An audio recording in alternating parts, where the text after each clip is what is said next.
Bigarren ariketa sorta honetan, jarraikortasun baldintzak betetzeko balio bat topatu beharko dugu. Ariketa honetan, zera eskatzen zaigu. Aurkitu, karen balioa, fx funtzioa jarraitua izan dadin R osoan. Hemen daukagu, zatika definitu iriko funtzio bat, bi adar dituena, eta bigarren adar honetan, k agertzen zaigu, topatu beharko dugu k balio honen balio hau, funtzio hau jarraitua izan dadin, noski, funtzio hau goiko adarra jarraitua da, lehenengo mailako polinomio bat, bigarren adarrare jarraitua da. Jarraitasuna haustekotan, bien lotura den puntu honetan izango litzateke x berdin bat puntuan, baina hasi aurretik ariketarekin, bergogoratu nahiko nuke funtzio bat jarraitu izateko baldintza, teoria pixka bat. Funtzioa jarraitua izateko baldintza bergogoratuko dugu. Zer gertatu zen funtzio bat jarraitua izateko? Alboko limiteak berdinak izatea, hau da, limitea x jarraitasuna ikertzen dugun puntu horretan c deituko diogu gure funtzioarena eskerretik, eta limitea x c puntu horretara eskumatik gure funtzioarena berdinak izatea, hau da, alboko limiteak berdinak izatea, edo limitea existitzea beraz. Eta baita ere funtzioa puntu horretan ere berdina izatea, Hiru egoera hauek beteko balira, funtzioa jarraitua dela jakin badakigu, Ondo da, bagoazen aztertzerain, emandako funtzio horretan, zer gertatzen den, bat puntu horretan, eta horrela aterako dugu karen balioa. Ondo da, horretarako, alboko limiteak kalkulatuko ditugu, limitea, markatu, limitea x bat puntu horretara doanean eskerretik hurbiltzen garenez, goiko adarra hartu beharko dugu, gure funtzioaren goiko adarra, hauxe. Eta hor, bat ordezkatuz funtzio horretan, emaitza minus iru aterako litzaiguke, bi bider bat bi, kenbos, minus iru, Orain, beste alboko limitea x batera doanean, baina eskumatik funtzioaren beste adarra hartu beharko dugu, x bat baino handiagoa den hori, eta ordezkatuz bat x-en lekuan, geratuko litzaiguke, kasu honetan, bat gehi k. Eta faltako litzaiguke funtzioa hemen puntu horretan ze balio hartzen duen ere ateratzea, hau da, funtzioak bat puntuan ze balio hartzen duen. Bat puntuan non ordezkatuko dugu? Hemen, goiko adarrean, x txikiago edo berdin bat den honetan, x berdin bat hartzen du adar honek, Orduan, hor ordezkatuz bat, geratuko litzaiguke bi bider bat kenbos, lehen bezala minus iru. Orduan, hau edukita, jakin badakigu, alboko limiteak berdinak izateko, minus iru, eta bat gehika, berdin eman behar digutela. Beraz, hemendik k ateratzen badugu, k berdin, minus lau, hauxe izango da, karen balioa gure funtzioa jarraitua izan dadin. Beste ariketa honetan, zera eskatzen digute. Aurkitu, zein izan behar den a, b eta c-ren balioa gure funtzioan asintota moduan x berdin bi eta y berdin bi x-gen bat izan dadin.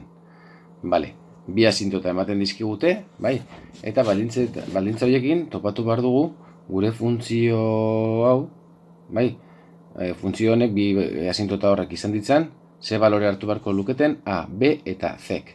Lehenengo baldintza, x berdin bi horrekin, esaten diguten x berdin bi hori, asintota vertikala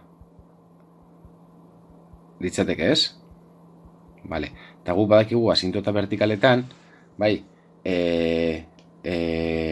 lortzen ditugun balore horiek, lortzen ditugula gure zatikiaren izendatzailearen erroetatik, bai? Honek esan nahi du, x-ken c hau, izan beharko litzatekela, kasu honetan, 0, bai? Orduan, guk berdintzen badugu, x-ken c izendatzailea 0 bihurtze duten puntuak izango dira gure asintota vertikalak, bai?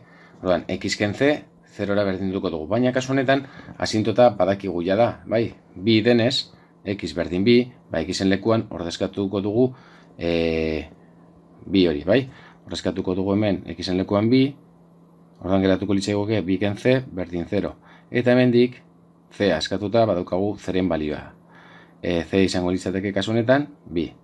Lehenengo balioa topatuta lehenengo baldintza horrekin, bai? Eta bigarren asintota zeiar bat izango genuke, bai? Orduan, guk badakigu i berdin bi x-ken bat asintota zeiarra daukagula. Vale. Eta asintota zeiarretan zer egiten genuen asintota topatzeko? Ba, egiten genuena zen polinomioen arteko zatiketa. Hau da, gure zatiki algebraikoaren zatiketa egin goikoa, zati bekoa, bai? Eta hortik deduzitzen genuen gure asintota, bai? Orduan, egingo dugu zatiketa hori. Goiko polinomioa izango litzateke ax berbi gehi bx, enbarko dugu ax berbi gehi bx, hause, zatitu beharko dugu x-ken c-rekin, baina kasu honetan c topatu dugunez ja, x-ken c beharrean x-ken b jarriko dugu, bai? Hau da, topatu berri dugun c hori, bai? Hau da, topatu berri dugun c, bai? Bale, orduan, guazen zatiketa hau egitera. Helengo ax berbi lortzeko zatitzailean jarri beharko dut ax. Bai, ax bider x, ax berbi bestaldera, minus ax berbi. Eta jarraituko dugu biderkatzen. Ax bider minus bi ax. Bestaldera, plus bi ax. Ui, markatu. Plus bi ax. Batuketa eginda, hauxe joaten zaigu, eta bi ax gehi bx, hemen geratzen da. Bi ax gehi bx hau, x-a faktore komun moduan aterata, lehenengo gaian geratzen zaigu bi a, igarrenean b, beraz bi a gehi b, bider x, bai? Orduan, bi a gehi b x, zati x, badakigu izango dela hemen, gehi bi a gehi b, bai? Ze, orain, bi a gehi b, hau, biderkatzen badugu bider x, ematen digu bi a gehi b x, bai? Orduan, bi a gehi b bider x, bi a gehi b x bestaldera, minus bi a gehi b x. Eta bi a gehi b bider minus bi, bi a bider minus bi minus lau a, beraz bestaldera plus lau a, eta b bider minus bi b, bestaldera plus bi b. Hauxe, joaten zaigu, eta geratzen zaigu hemen, lau a gehi bi b. Ondo, ba, orain, hasierako zatik algebraikoa, hau da, ax berbi gehi bx zati x-ken bi, hauxe, jarri dezakegu emaitza, atera zaigun emaitza, gehi ondarra zatitzailea, hau da, ax gehi bi a gehi b, guzti hau gehi ondarra, lau a gehi bi b, zatitzailea, x-ken bi. Eta gu jakin badakigu lehenengo zati hau dela gure asintota zeiarra. Bai, hau da, gure asintota zeiarra ematen ziguten asintota zeiarra. Hau da, i berdin bi x-ken bat izan beharko du parte horrek. Beraz, jakin badakigu, hemendik deduzi dezakegu, bueno, a izan behar dela bi, bai, eta beste zatitxo hau bi a gehi b izan behar dela minus bat. Beraz, hemendik esan dugun moduan, deduzitzen dugu a dela bi, beraz, balore hau atera dugu da, eta badakigu ere bi a gehi b izan behar dela minus bat. Bi a gehi b izan behar dela minus bat. A atera dugunez, bi a beharrean jartzen dugu bi bider a dela bi bider bi lau, gehi b izan behar da minus bat. Eta hemendik atera dezakegu b berdin minus bost. Honela, atera ditugu hiru baloreak, bai? A bi, b minus bost, eta c bi. Vale? Hau litzateke emaitza hiru baloreak gure funtzioan asintota moduan bi horrek izateko, bai? Hemen zatika definituriko beste funtzio bat daukagu eta hauxe eskatzen digute. Kalkulatzea, karen balioa, funtzioa jarraitua izan dadin, definizio eremua aldatzen den puntuan. Ondoren, aztertu bakoitzaren jarraitasuna. Hau da, aztertu beharko dugu jarraitasuna puntu honetan, bai, bi adarren lotura puntuan, eta gero ere bakoitzaren jarraitasuna, bai? Eta horrekin deduzitu beharko dugu karen balioa. Vale. Az gaitezen lehenengo lotura puntu honetan zer gertatzen den aztertzen. Horretarako limitea kalkulatu beharko dugu x bat puntuan, bai? Orduan, limitea x batera doanean gure funtzio honena, x berbi ken x, zati x berbi gehi x ken bi, ordezkatzen badugu bat balioa, konturatuko gara, ateratzen segura goian 0, eta behan ere 0. Hau da, 0 zati 0, bai?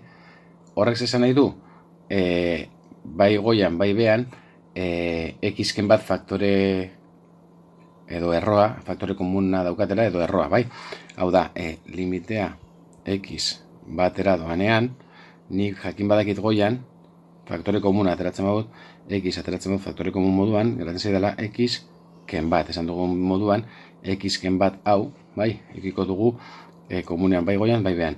Behan ere, 0 ematen duenez, badakigu erro hori ere badaukala x ken bat erro hori, bai? Eta x ken bat bider zerbait lehen geneukana topatzeko, badakigu izango dela x gehi bi. Hau, buruz egiten hola deduzitu beharrean ere, formula aplika zen esakate. Hemen goian egingo dut, bai? Hau da, x berbi, beko izendatzaile hori x berbi gehi x ken bi, noiz den 0 ikusteko, badakigu aplikatu dezakegula formula, bai? Eta formula zen, x berdin, minus b, gehi ken, erro, b berbi, ken, lau ac, zati, bi a. Baloreak ordezkatuz, geratuko litzaiguke, minus bat, gehi ken, erro, b berbi bat, gehi lau bidera bider c, sortzi, zati bi bidera, bi bider bat, bi. Beraz, hau izango litzateke, minus bat, gehi ken, bederatziren erroa, iru, zati bi.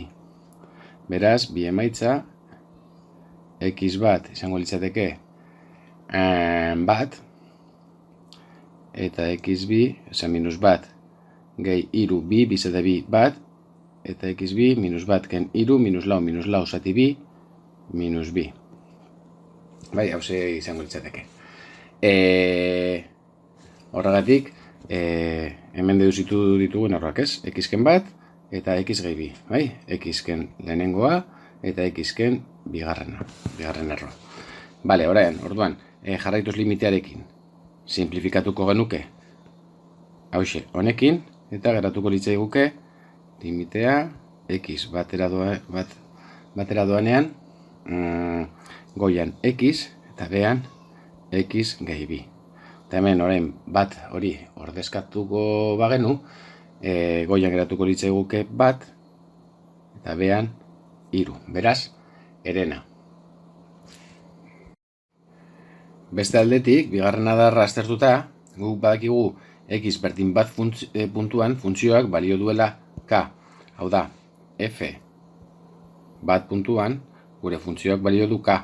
Bai? Eta jarraia eskatzen diguten baldintza betetzeko, gertatu beharko litzateke, bata zein, balio berdina izatea limiteak eta funtzioak puntu horretan. Hau da, gure funtzioa bat puntuan, k denez, k izatea eren bat, bai? Hau betetzen bada, x berdin bat puntuan, gure funtzioa jarraia izango da. Jarraia. Vale.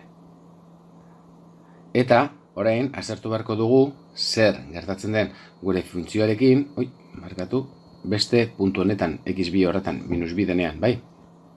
Orduan, x minus bi denean, zer gertatzen den aztertzeko, egin beharko dugu limitea x minus bi horretara, bai?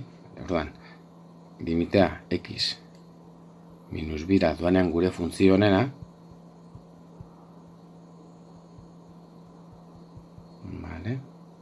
hori eskatzen bat dugu minus bi, geratuko zaigu lau gehi bi goian, da behan 0, beraz 6 zati 0 plus minus infinito. Honek zesan nahi du, asintota vertikal bat edukiko dugula x berdin minus bi puntuan, orduan, x berdin minus bi puntuan, funtzioa ez da jarraia izango, infinitora edo minus infinitora joko du. Puntuan, ez jarraitu izango da gure funtzioa.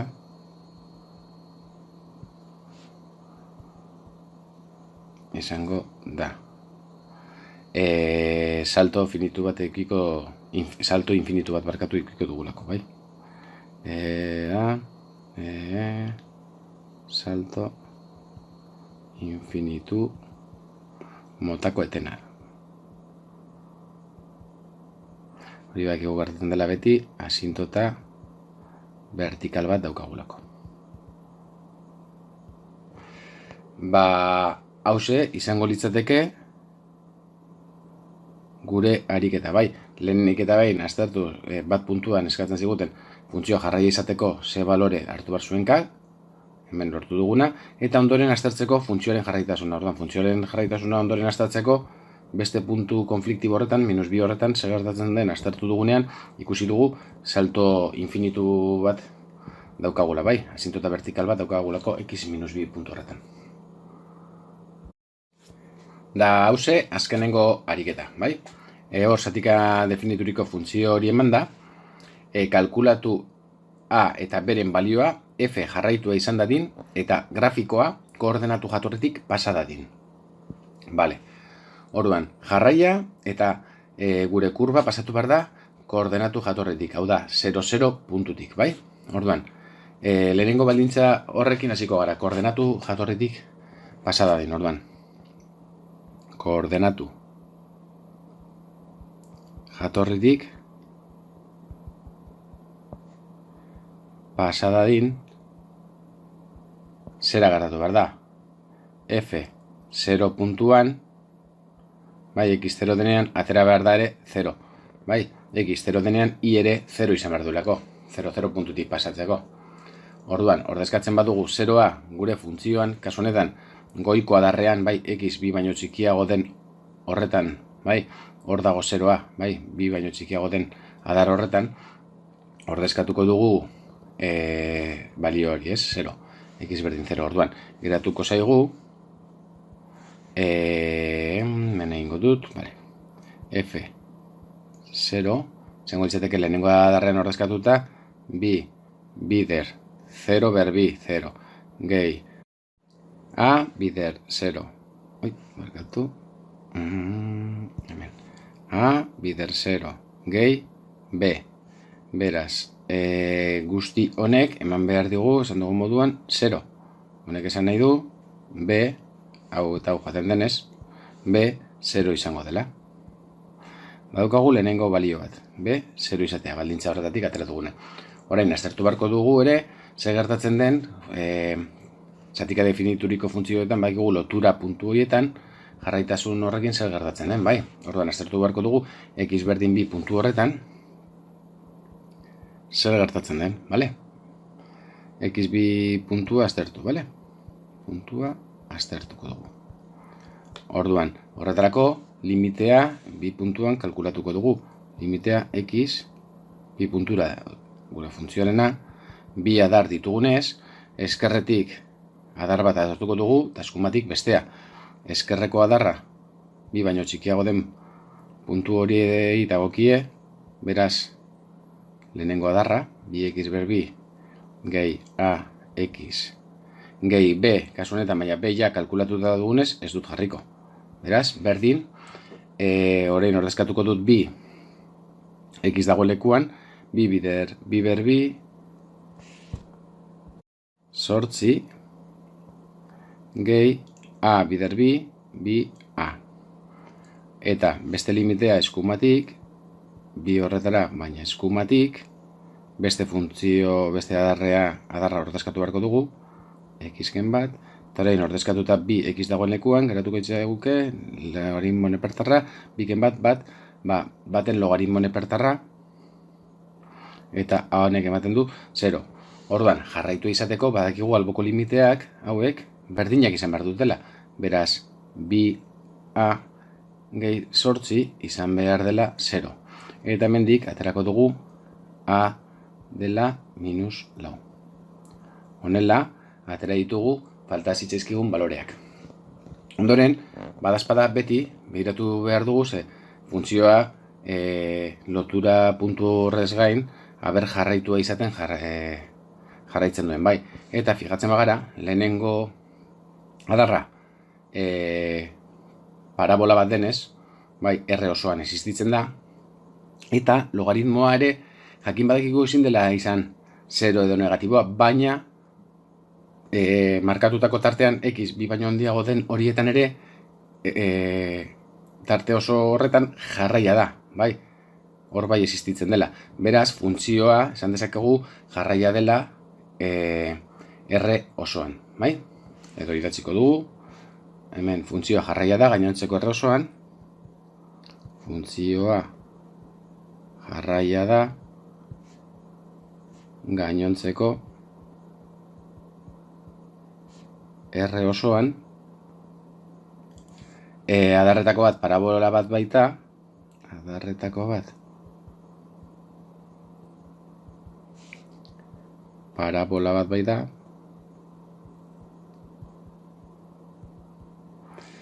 eta bestea logaritmo bat